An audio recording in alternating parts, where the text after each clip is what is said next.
What's going on, everybody? It's be your boy DJ Anonymous. DJ Anonymous with another episode of Sports Biz Music, the podcast. And on tonight's show, I got a special guest on the show tonight. I got my boy Jaylen Nixon. How you doing? Pretty good, man. Appreciate you inviting me on the Sports Biz. And thank you for accepting the invitation. I know, as a pro ball player, you're in your grind right now. It's a lot of stuff you're trying to do right now. So taking up some of this time, sacrificing some of this time, I really appreciate it. Anytime, man. It's all good. It's all good. But before we get into the podcast and to the questions and whatnot, introduce yourself to the listeners. So, man, I go by Jaylen Nixon, Jaylen Nixon. I'm from Norfolk, Virginia, 757 area. Okay. Yeah. Okay, Norfolk in the building. Okay, Virginia. So, you come from a very promising state. Whenever people think about VA, they think about Michael Vick and they think about Allen Iverson. So I'm pretty sure that those were your two idols growing up. Oh, definitely, man. So, definitely. So, I guess the first question I really want to ask you too before we get into that is, what made you want to pick up a basketball? Honestly, what made me want to pick up a basketball, man, was my sister. Her name's Jaylen Nixon, and Okay. she has a big name in the basketball world. She was a 5-star recruit coming out of high school, and she just gave me the motivation and to play, man. Seeing the things that she did at the high school level and at the college level, to me it was so eye-opening. And I'm like, damn, my sister could do this shit. I know I could do it, And me and her, we had a lot of battles, with one-on-ones growing up. And I'm not gonna lie, she used to kick my ass a lot of the times, man. That was like Reggie and his sister. I'm sorry? That was like Reggie and his sister. Yeah, man. My sister was cold, man. I used to watch her play AAU and rec league, and she'll get 30, 40 effortlessly. And then I'm like, yo, there's no way she cooking these girls like this. So I would play her one-on-one, and then she'll cook the hell out of me. So then I'm like, yo, she really good as hell, to the point the older guys start recognizing yo, your sister better than you, bro. You gotta get better, and she gave me the motivation, man, to pick up the basketball and really put the work in and be good with it. So ever since then, she still beat you, or you beat her now in one-on-ones? Oh yeah. It's too easy now, but yeah, man. So let's talk about Virginia. I had a few people on the show that's from Virginia. You from Norfolk, so explain to people about Virginia. Explain to people growing up in Virginia, the culture in Virginia. Well, I'm from a city, Norfolk, man. Out there, man, is very few routes you could go on. You could either be an athlete, focus on your sports, or you can go down the wrong path and you get involved into the street life and then end up, being either dead or in jail. It's no different from any other city, but I feel if you can make it out of Norfolk, man, it's you can make it anywhere, because Right. it's a lot that go on in the city right now, and and I feel me leaving Norfolk was probably the best decision I made, honestly. Yeah, man, because I actually had people, like I said earlier, I had people on the show that's from Virginia, and Virginia is a unique place. I've been there a couple times.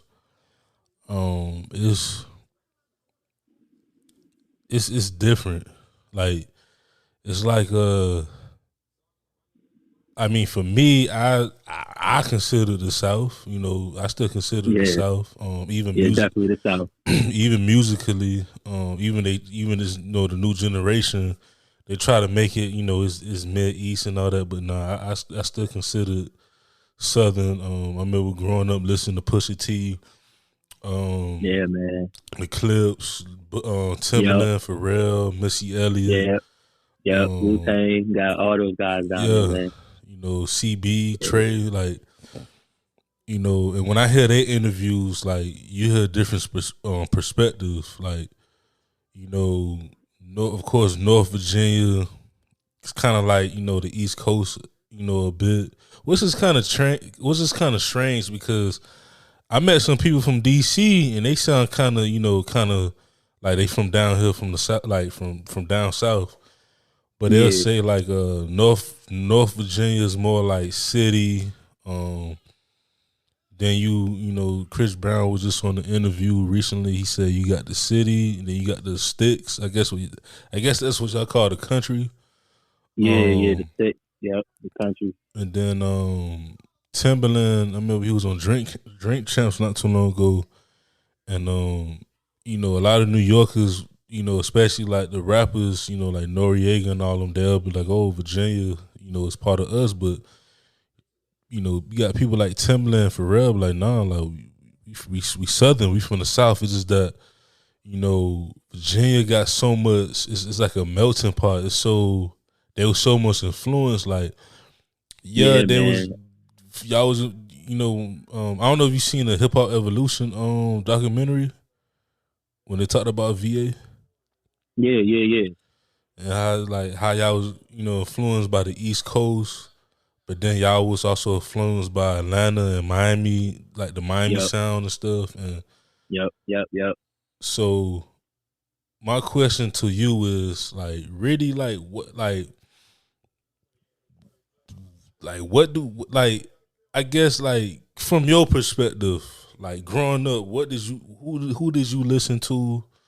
Like who was you most influenced by? Like as far as like, you know, music wise. Music wise, I would definitely have to say Chris Brown Okay. because due to like a family relationship, my dad and Chris Brown, they were like really close. My dad uh, played a very important role in Chris Brown's life, Mm-hmm. towards his journey to success.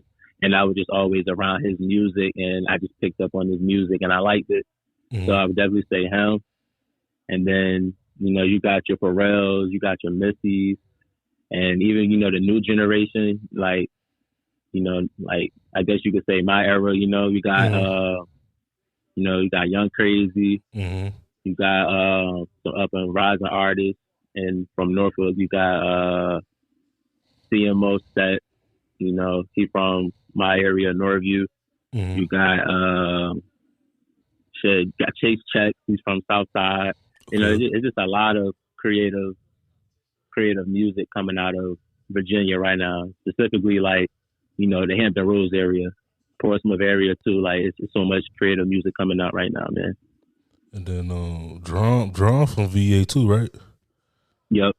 Yeah, man. It's you know, I hear it all the time, and it's true. Like Virginia, y'all different. Y'all remind me of Florida. Like it's a different type of water of the like. Yeah, man. Yep. Definitely different type of water. It's You like know, no, what you was about to say? nah, like people call Virginia, especially like where I'm from, they call it Shark City. It's either you gonna swim in it or you're gonna drown in it. Right. And, yeah, so that's the mentality you gotta have when you're in Norfolk. It's just it's either swim or drown. Mm-hmm. So like how is it though? Like especially as a basketball player, you know, you tell people you from Virginia, like It's crazy. Like when I tell people I'm from Virginia, the first thing they say is, "Oh, you from where AI from?" And I'm like, yeah, "Nah, he's kind of from like Newport News area." yeah, And Newport then when I News. tell them like I'm from Norfolk, it's like I'd be like, "Oh, it's like right near like Portsmouth, Virginia Beach, Mm-hmm. like that little Hampton Roads area, Hampton stuff like that." So Yeah, man, because it could be a cool thing. Like it's a lot of great talent that come out of Norfolk. You know, a lot of great talent come out of Norfolk. A lot of talent that come out of Virginia. Let's talk about it. Yeah, man, real Virginia, quick. period, man. You even got like Matt McClung. He played high school in Virginia. I think he got like the scoring record there. You know, Man, let's talk about VA real quick. Let's talk about the two dominant figures. I know it's a lot of other athletes that came out of Virginia, but let's talk about Mike Vick and AI.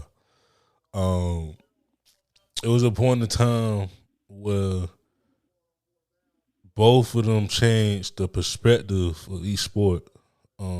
Michael Vick, they never seen nothing like that before.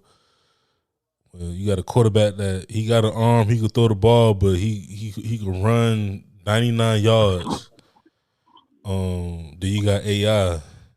Like the man just, to me, honestly, if it wasn't for AI, because growing up watching AI, everybody was influenced. Everybody was like, man, I want to get cornrows and get tattoos and stuff, like, because he was being himself. Like, definitely.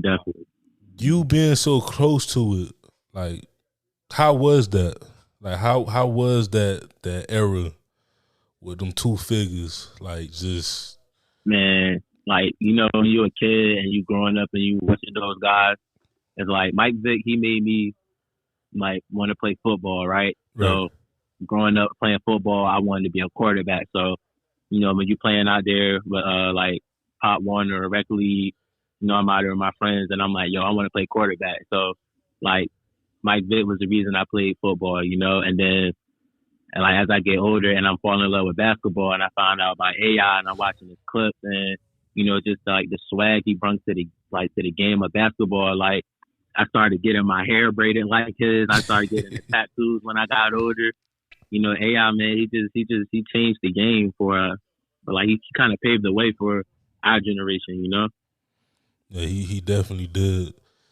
So being a basketball player, coming from Virginia, first of all,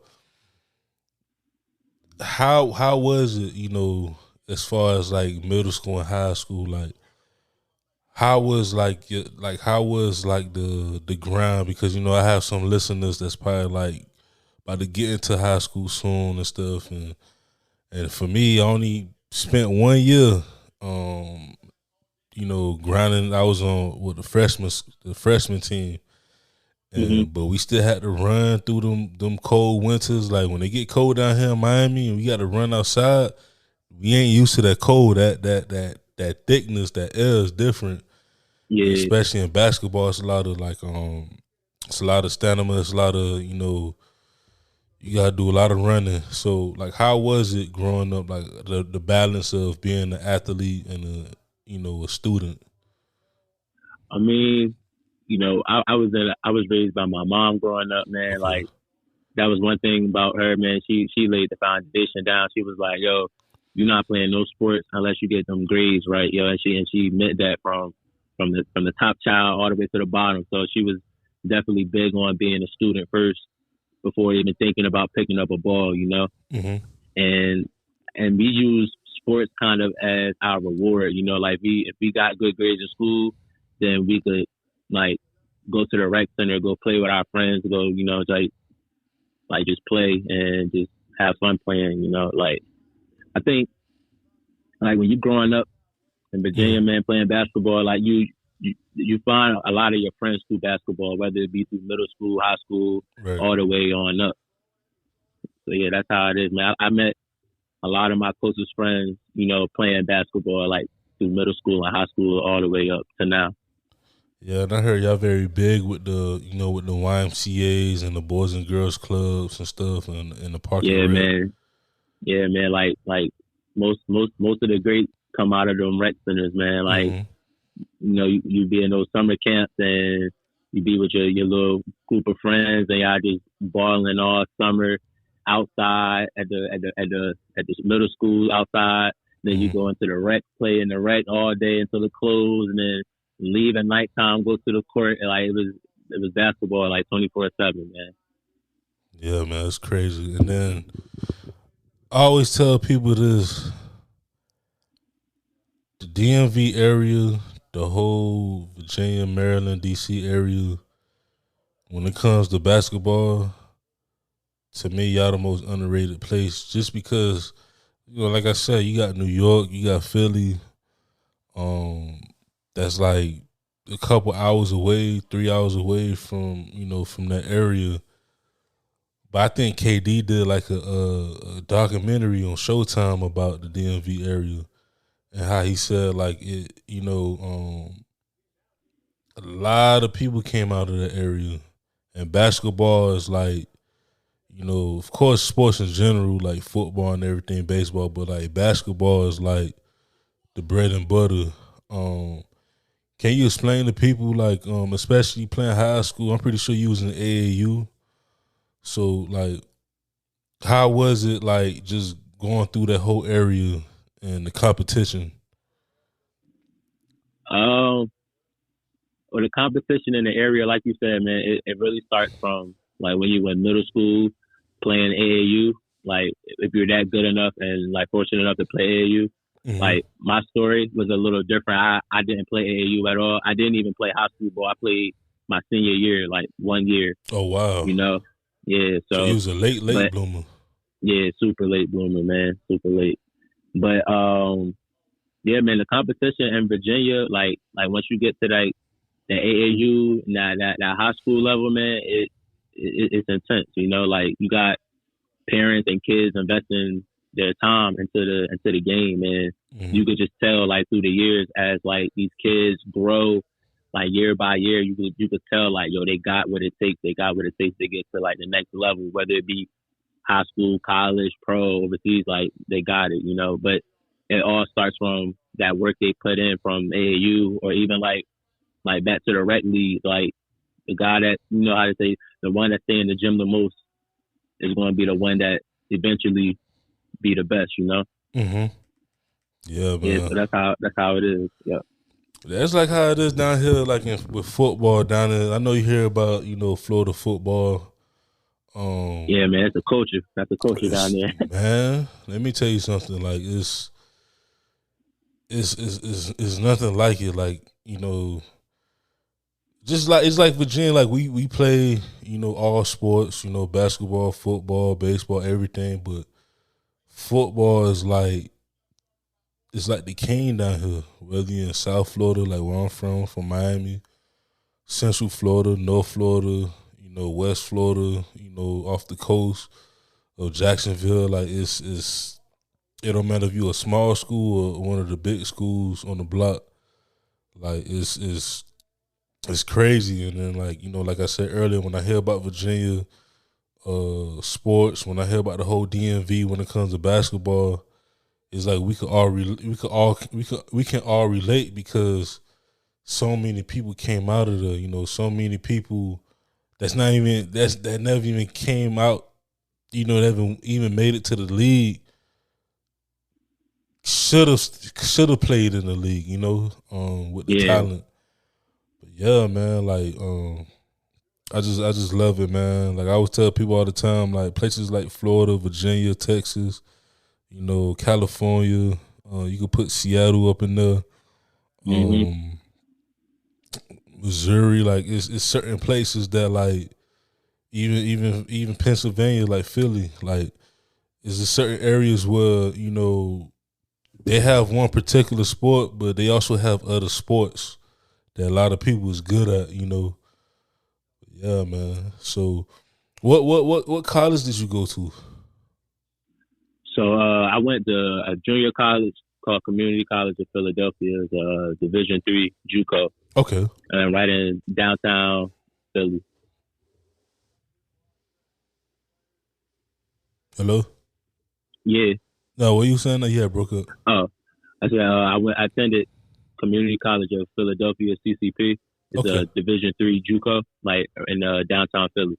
Okay. You went all 4 years, or you went 2 years? Nah, I went 1 year. 1 year? Yeah. And then after that, what did you do? You just went out. So basically, if you got time, I'd love to tell you like the story of how I got into like college, and then into pro. I got a lot of time. Come on. All right, so It's sports business. so basically, I'm in Virginia, man, and I probably say around like my 9th grade year, my sister's 8th grade year, she started playing AAU, and I'm noticing like she's getting all these Division I college letter and offers in the mail, and I'm like thinking to myself, like, when you're young and you see a college letter in the mail, you think, oh, you got an offer. I'm thinking it's for me or something. Like, I didn't play a lick of basketball or nothing, and I'm seeing the letter and it says Jaylen Nixon, and then I'm like, damn, what the hell? And then I'm looking at all these letters from all these schools. And then I'm like, you know what? I'm about to try my best to get me an offer, right? So I remember that 9th grade summer, I just spent like all my time in the rec center. Like me and my sister, like was in there every day, right? And I eventually was like, I'm gonna try out for my high school team.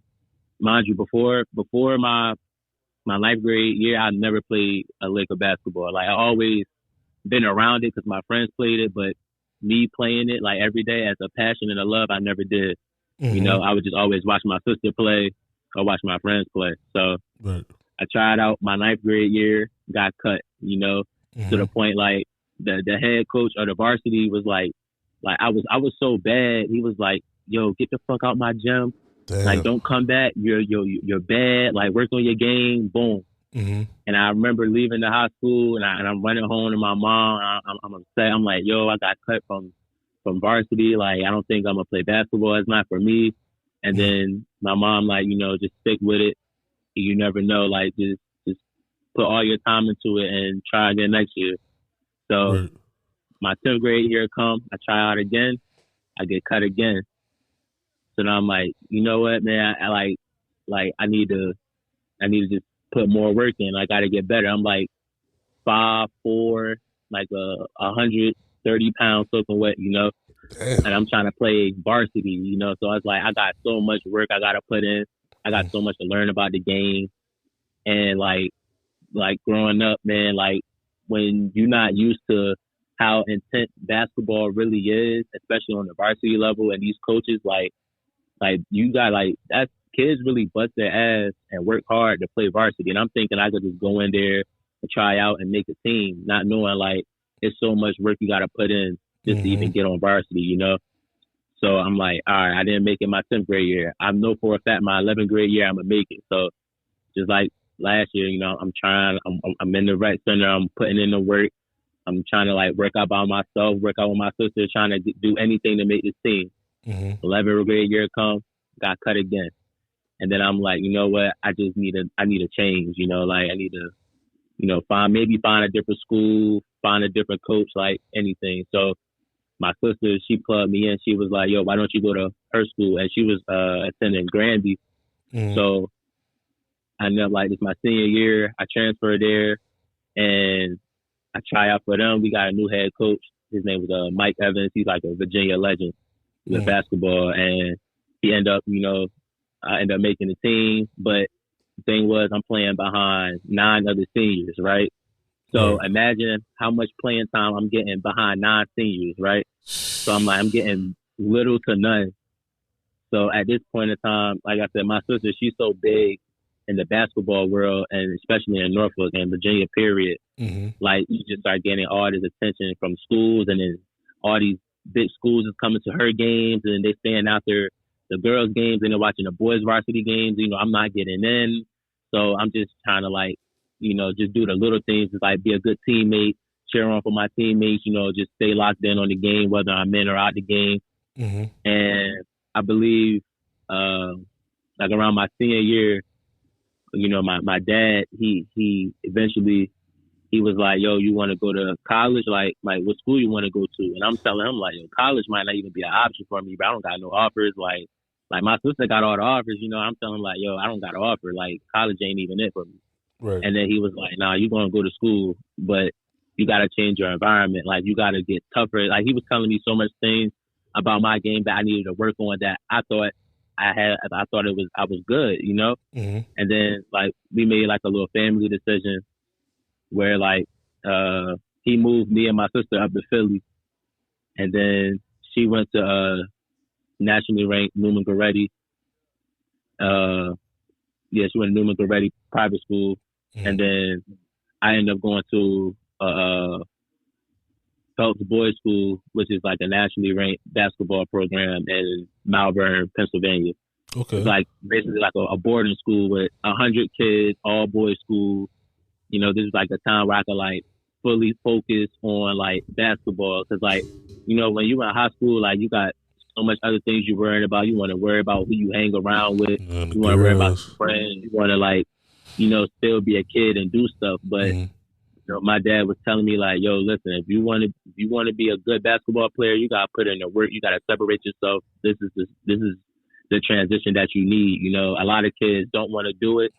You know, some kids is fine with just waking up every day, chilling with their friends, going outside, partying, doing that stuff. But he was like, if you want to be a professional one day, bro, you got to separate yourself. And, you know, I appreciate him for doing that, because, like, what a lot of people don't know through this journey, like, he's been my biggest, like, besides my sister, he's been, like, my biggest supporter and, like, my biggest motivation to, like, continue to wake up every day and chase that dream and become a pro, you know, because like he believed in me when I didn't even believe in myself, you know. So I eventually I go to this prep school, and like I said, it's 100 boys, no girls on the school, and I'm like, yo, I'm not gonna lie, I hate it, but I was so isolated. It was like all I could focus on was my schoolwork and basketball. Like that's all it was. So I ended up going there for a year, and then after the year, like I got my grades up. I'm at a 4.0 student, all this, that, and the third. And then I believe like one day, like after the season was over, me and my dad, we go to the YMCA. We work out all the time, and me and my dad playing against like some random runs, like some random pickup guys, and we end up playing, and I'm killing them, right? And so one of like my closest friends today, his name Quancho, like he's from Philly, and he like, yo, you play college anywhere? And I'm like, nah, bro, I just left this prep school. Like I didn't have a bad year, but I didn't have a good year. You know, like how kids go to that prep school and it kind of helped them, it boosts them to like where they need to go, like whether it's D1 or D2. Like I just had like an okay year. Like, you know, I'm coming off the bench. I'm playing behind guys that's like D1 caliber players, you know, stuff like that. Wait, so he asked me like, wait, so you was 5'4". So when did you go through your growth spurt? I went through my growth spurt like as soon as I left that prep school. Like I went from like 5'6" to like 6'3". And how did you handle that? Because I heard stories about that. Like, how did you handle that? Because me, I was normal. Like, I grew a couple inches here and there. Like, I remember my sophomore year, I was 5'10". Then by my junior year, I was about 6 feet. And then, like, by the time I went to college, I was about 6'1.5", 6'2" So it wasn't like a crazy. Maybe when I was going from elementary to middle school, when I grew from like maybe 5'5" to like 5'9", but that's still not crazy. You went from 5'4" to 6'3". 6'3", yeah. The knee pain was probably like the worst. Like you're talking about, you got to get adjusted to a new body. Like my game was different.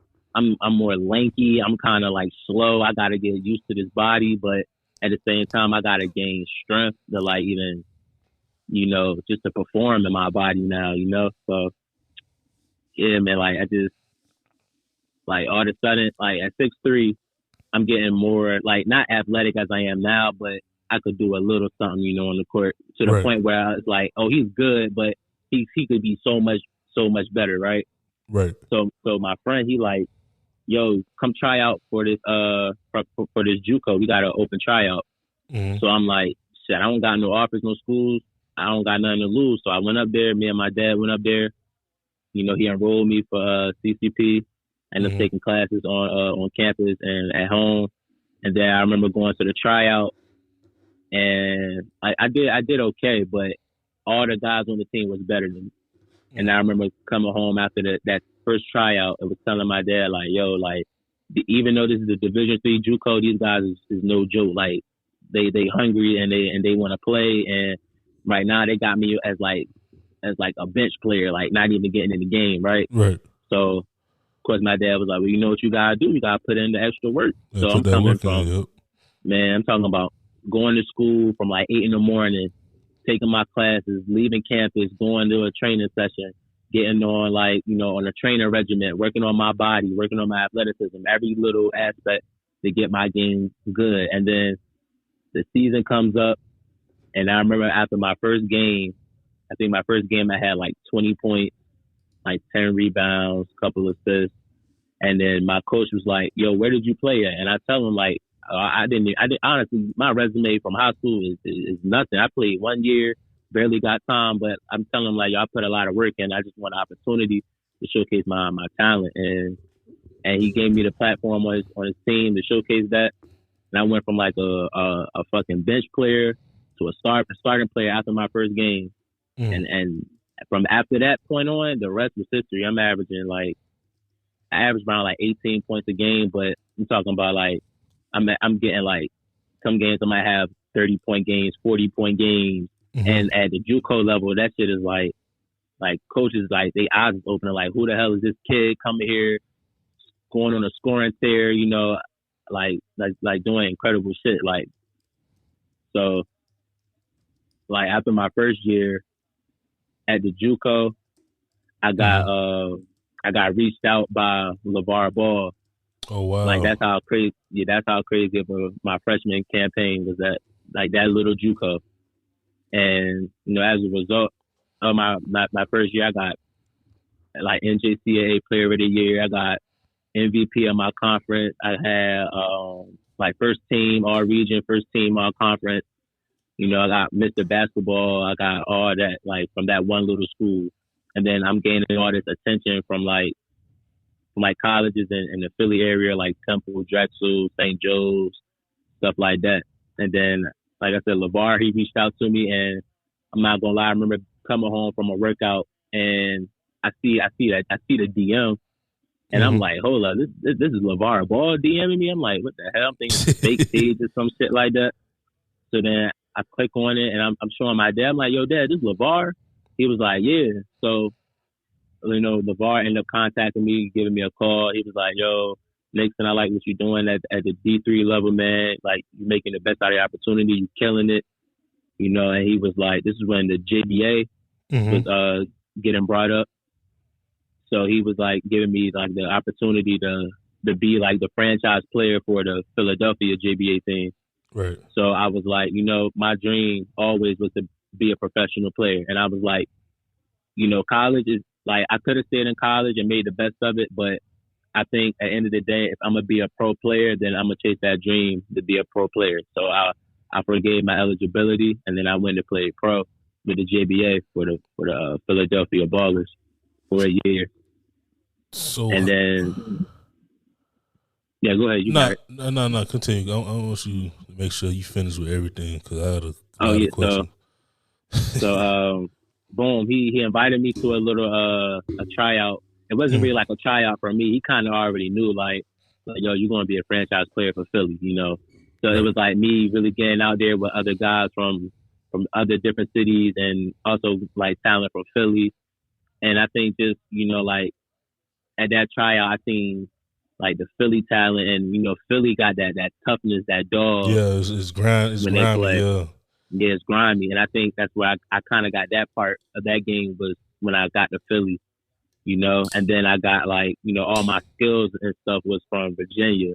So like when I kind of found a way to mesh both of them together, it became this product like what it is now, you know. Yes. So I ended up playing for the JBA for a year, and my experience, I really enjoyed it, you know, because I ended up, you know, meeting LeVar, LaMelo, LiAngelo, Alonzo, kicking it with those guys every day, getting in the gym with those guys every day, just, you know, just really falling in love with like the grind, like just getting up every day, getting to it.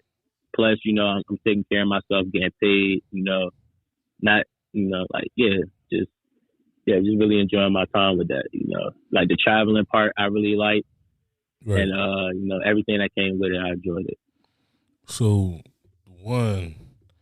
first question is, was you nervous when you went, you know, when you decided to go pro After it was only 1 year, right, in college? Yeah, after 1 year. Was you nervous? Like, how did your parents take it?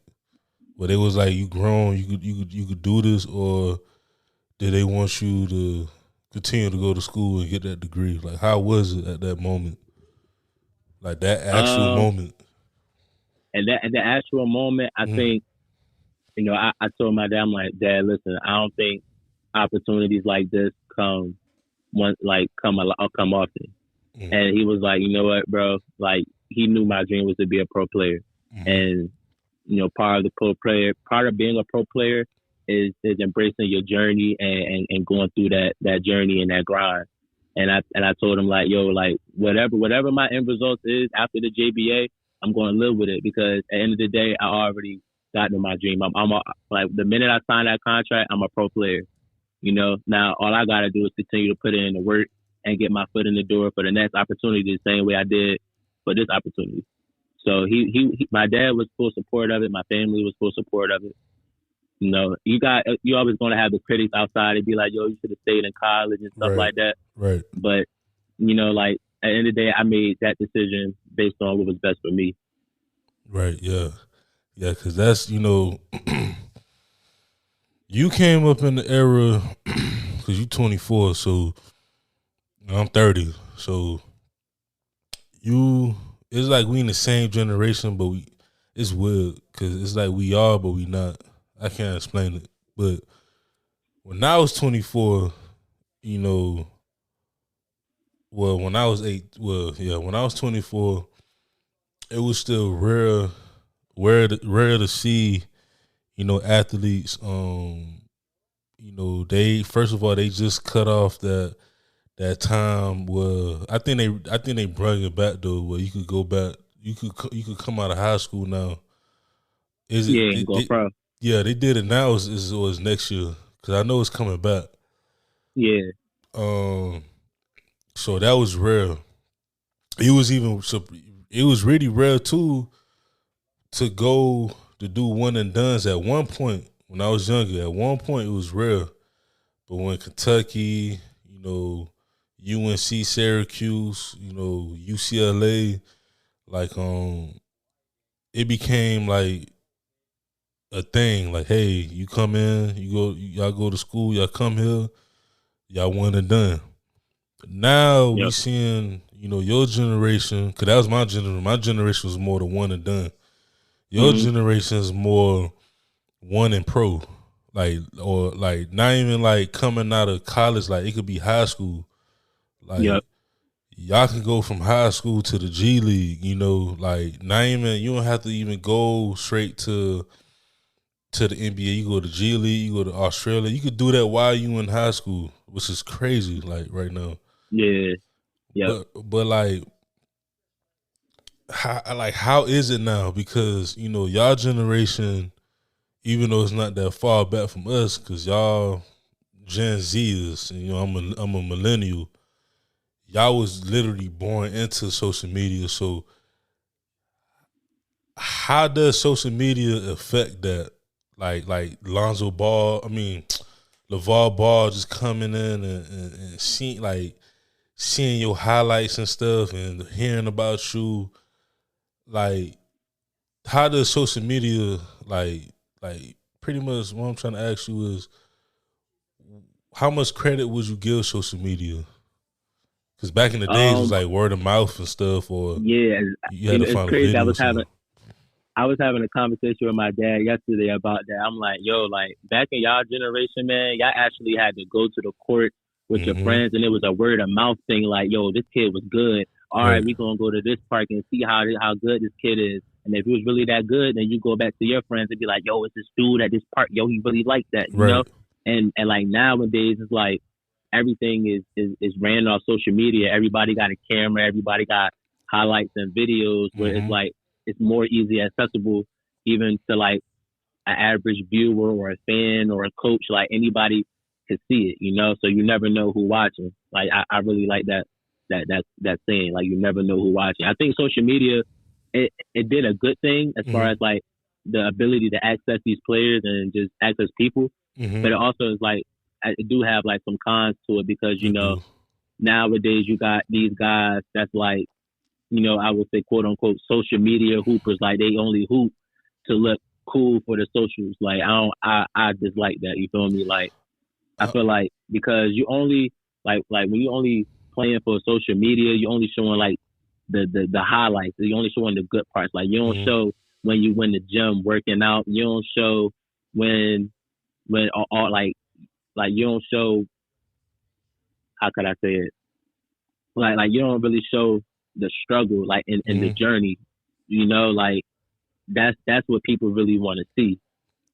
Like everybody could go on Instagram on their phone now and look up one of their favorite players, and look at a highlight and be like, oh shit, he do it, I could do it too. Let me get my phone, let me go to the court and do this. Right. And then a kid could blow up like that, like social media is a powerful thing. It is. But it's all about how you use it.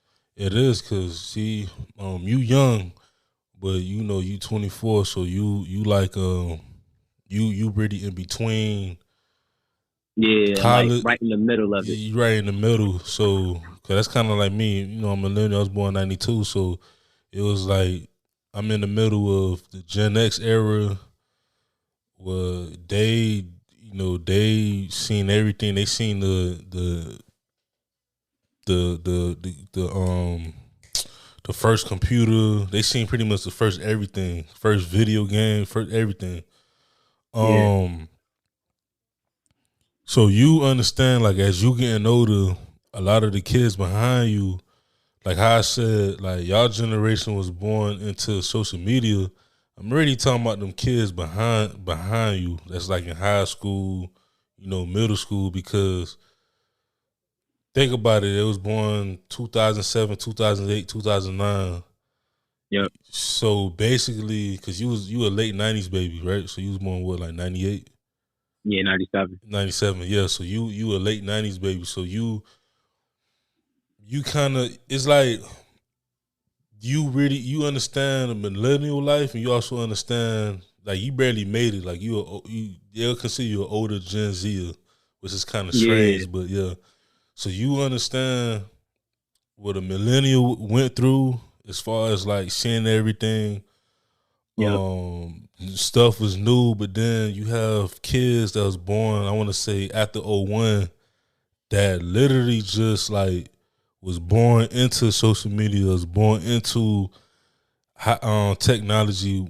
So by the time they was 10 years old, Twitter was already blowing up, Instagram was already blowing up, Snapchat was starting to enter. Like it was a lot of growth, you know what I'm saying? It was a lot of things that was already pretty much established for them. So all they had to do was just click a button and that's it, because you was born 97. You remember when there was no such thing as social media and streaming and everything. Yeah. So so you like y'all people born 97 to like 2000s, y'all really like the old heads of y'all generation, because y'all know what is what. These kids, like 01, 02 and back, they they spoil you. Yeah. And you seeing it now. Yeah, you can say that.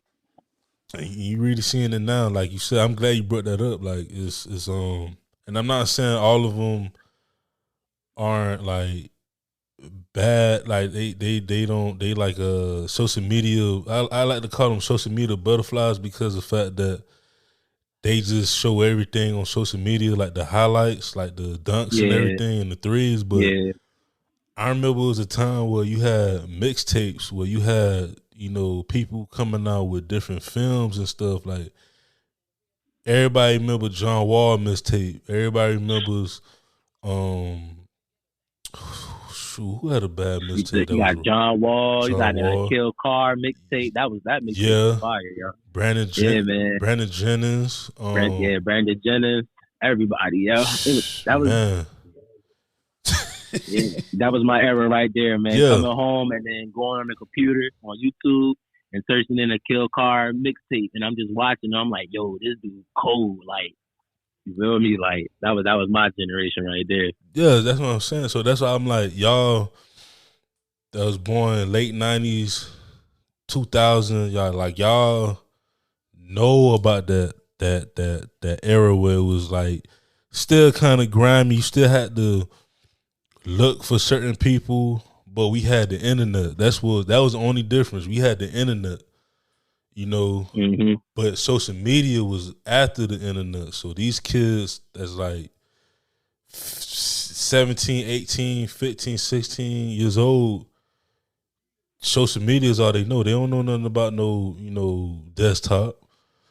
Yeah, man. Going on YouTube, Yeah. going on YouTube, in the library, seeing such and such do a 360 dunk in high school. They don't know nothing about that. Now they got their phones and stuff now.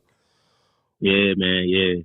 And then my other question is like, how was it really like being like being reached out from the Vol and being around the Ball family and stuff? Like, how was it? Like I said, when LeVar reached out, it was like one of the like most shocking moments of my life. I was like, I couldn't believe it. I thought it was, like I said, a fake page or somebody. But when he called me, man, it was just like, oh shit, bro. Like I'm so used to watching him on YouTube, and now I'm on the phone with this guy, and me and my dad talking to this guy. We tell him like, like we a big fan of like your brand and like what you're doing with your sons and stuff. And then for him, like, the want me to be a part of like that little brand and that culture, it was amazing. And then what was the second question? No, just like how was it like being around like the being around being around them I think it was even better, man, because like I said, man, like you watch these guys on YouTube, you see one way like on TV, and then you being around them is like, oh yeah, they regular people like us, they in the gym every day grinding just like we are.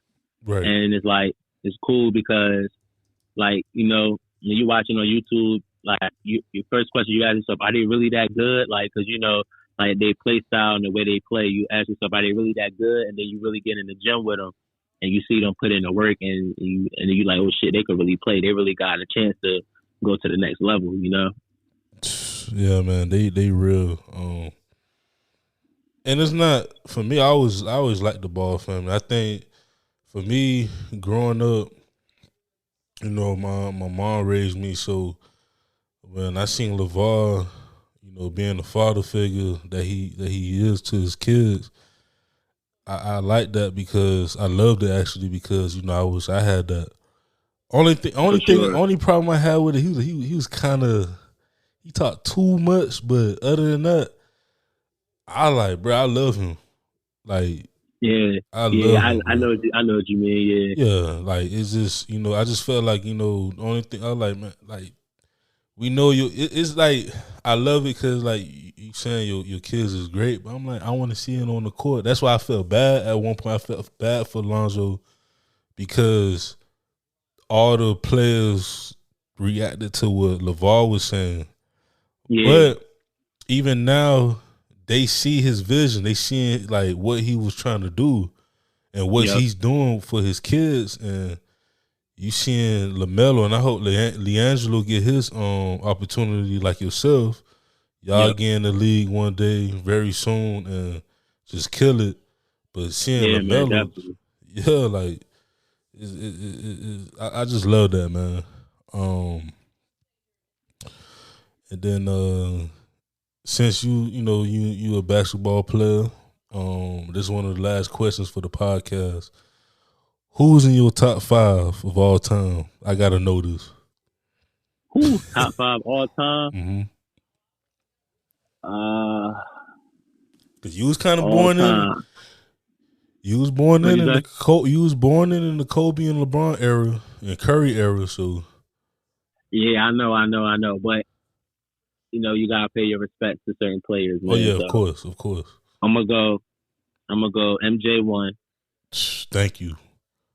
I'm gonna go LeBron 2. Okay. I'm gonna go Kobe Bean Bryant 3. Okay, GOAT. Long live the GOAT. I'm gonna go Magic 4. Mm. And then I'm gonna go Larry Bird 5. That's my 5. Man.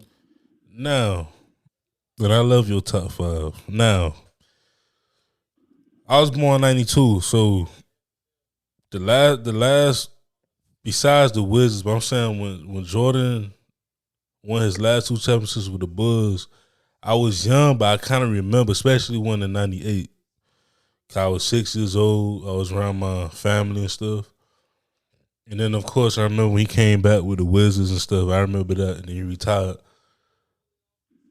My homeboys, we all majority of us the same age. You know, how can you have Jordan #1, but you barely seen Jordan, but you seen Kobe, you seen LeBron, you seen Curry, but especially LeBron.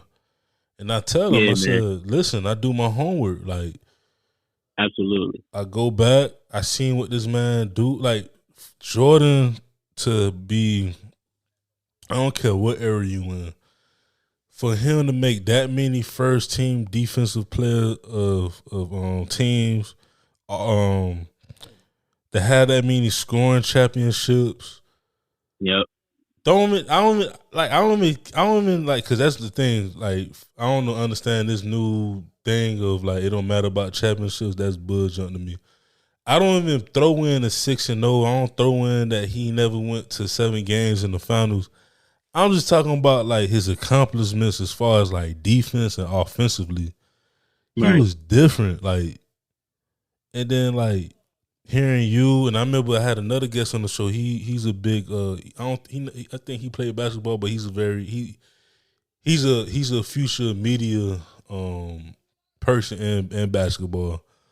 His podcast name Burner Talk. Shout out to Burner Talk podcast. But he's born in 01 and he put Jordan #1. I asked him why. He said Jordan was just different. And I told him, I'm like, bro, I love LeBron. Like, LeBron is like, to me, he's the best overall basketball player I have ever seen in my life. Mm-hmm. But Jordan was just like, it was just something about Jordan. Like, just seeing his highlights, you know, like, even watching the last documentary, like, the man was different. Yeah, he was a killer.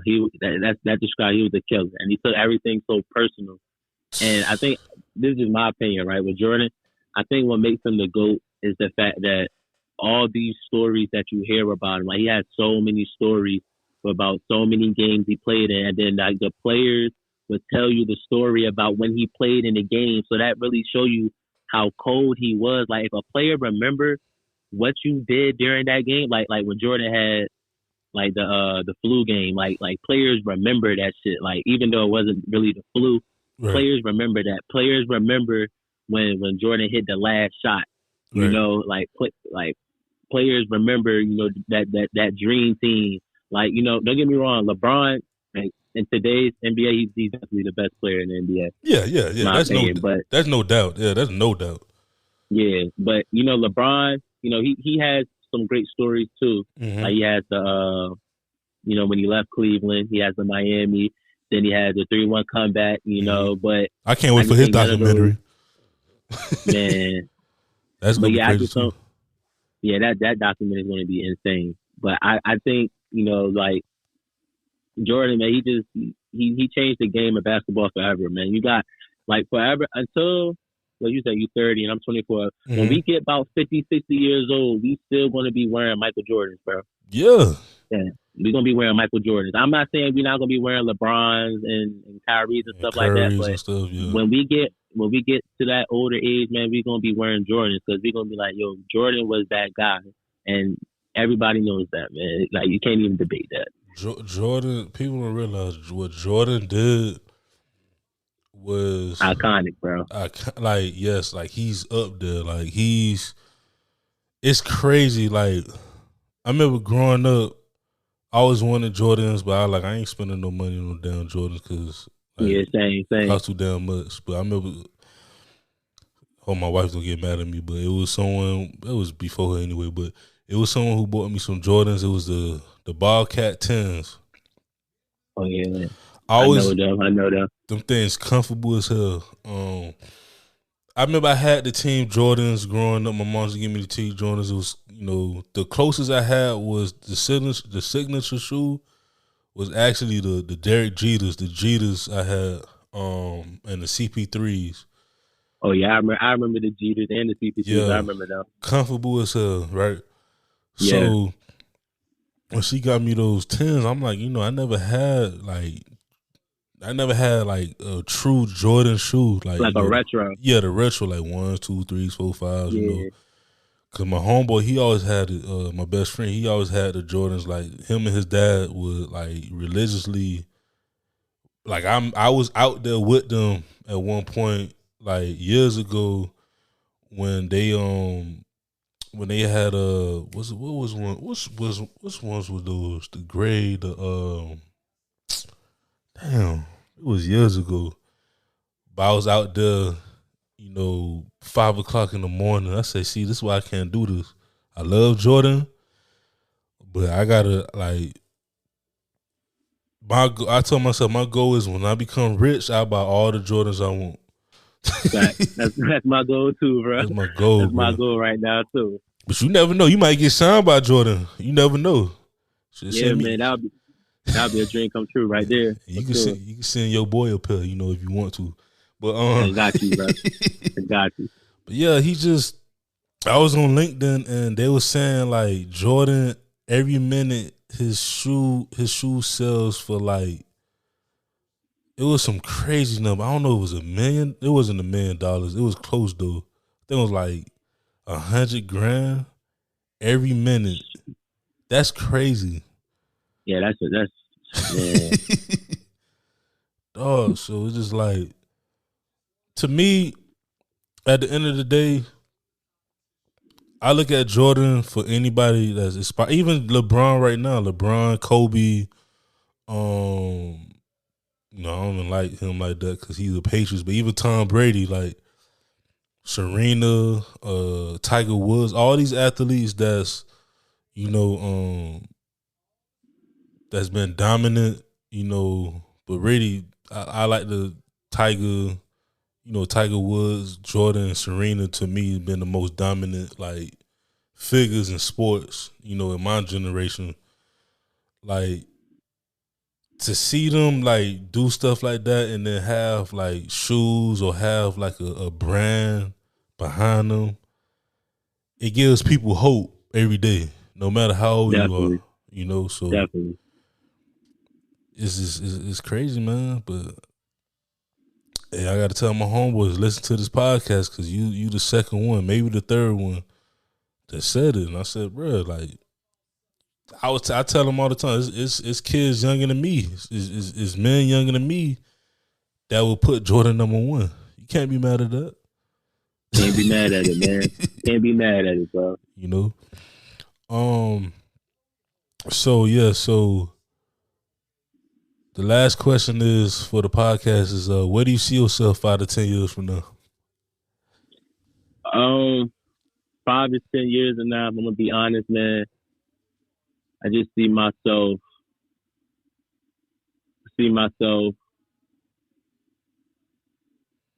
being the best version of me, whether that's in the field of basketball or outside of basketball. I just, at the end of the day, man, I just every day I'm working to be a better me. So 5 to 10 years from now, I can see myself being like my best version of me and just passing down a lot of knowledge and wisdom about life, to the generation beneath me, because who knows? 5 to 10 years, I may not be here.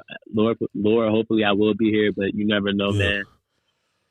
But yeah, man, like I just want to be the best version of me, man. 5 to 10 years from now, basketball or not, like I just want to sit back, say, I'm blessed to live, this great life, and I'm blessed to give people knowledge and wisdom about life, because life is gonna, one day, every day's not promised, so right. We gotta make the best of what we got. Yeah, because the night hearing about PNB Rock. Yeah, man. That's crazy. Yeah, man. Yeah, definitely big RIP to PNB, man. PMD, it's crazy how life is short though, man. Like I remember growing up, like, you know, I mean, I heard, you know, I was young, I was a baby when Pac and Biggie died, but like I remember when Pimp C passed away. I remember when, of course, Nip, Kobe. That's still crazy to this day. Kobe. Yeah, man. Yeah, man. Yeah. You know, you just name like people who just passed away. It's like it's crazy, like how life is so precious. You know. Yep. Absolutely. And we just, like, for me, I just came with this motto. I was just like, man, just take it one day at a time. That's Don't try it, bro. to rush anything. Just if you can complete at least one thing each day, when you sit and chill on a Sunday, you're like, damn, I accomplished a lot this past week. Yeah, you know? bro. For real, bro. Like people, like I think people don't even like understand the underrated blessing, bro, of just waking up every day, bro. For real. Like it's a lot of people that don't wake up and see the next day. You know, I like me, I lost a lot of close friends, family, and it's like, damn, bro, like that you just gotta, like you said, take it one day at a time and appreciate what you got. You may be going through a struggle or maybe going through a tough time, but it's people that would love to be in your shoes, you know, like it's people that would appreciate waking up, you know, it's people that would appreciate being in your position. You never know what people going through. And yeah, man, just, you know, man, like you said, life is precious. You know, you got to take it one day at a time and just enjoy every moment, soak it all in. Yes, man, yes. So before we end the podcast, it was a great convo. Top 5. The podcast I had before, he's in the top 5. So y'all definitely top 5. It's actually top. It actually had 3 great podcasts. I did a lot of podcasts this year, but you one of the 3 that's, you know, been it's been very interesting. Very fun podcast. But you have any shout outs before we close it out? First off, man, let's give a big shout out to God, man, because without God, none of this would be possible, you know. Shout out Sports Biz, you know, for having me up here, man, and being able to, you know, share my story and share the journey, you know. And shout out, you know, the grinders, man, the guys and the kids and the moms and dads, everybody, athletes, singers, anybody on earth that wake up every day and grind and get to their dream, man. Just keep chasing your dream, and one day the opportunity gonna come. You're just gonna take it, and you're gonna make the best out of it. Yeah, man. Thank you again for coming on the show. Yes, sir. Yes, sir. Appreciate you, man. Thank you. Good luck to your career. And when you make it, don't forget about your boy. You know, definitely will, bro. I got you, bro. With some Jordans for sure. I got you. Jordans, the games that you go be up, man. Hit me up, dog, and I'm gonna make sure you know, anything that's coming up, just let me know, because I want to follow your career, man. You 24 years old, man. You still got a lot ahead of you, and yeah, man. For sure, man. Hey, thank you again for having me on your podcast again. Stay blessed, all right? All right, you too, man. And everybody's been your boy, DJ Anonymous, with another episode of Sports Biz Music with my boy Jaylen Nixon, and we out. Peace.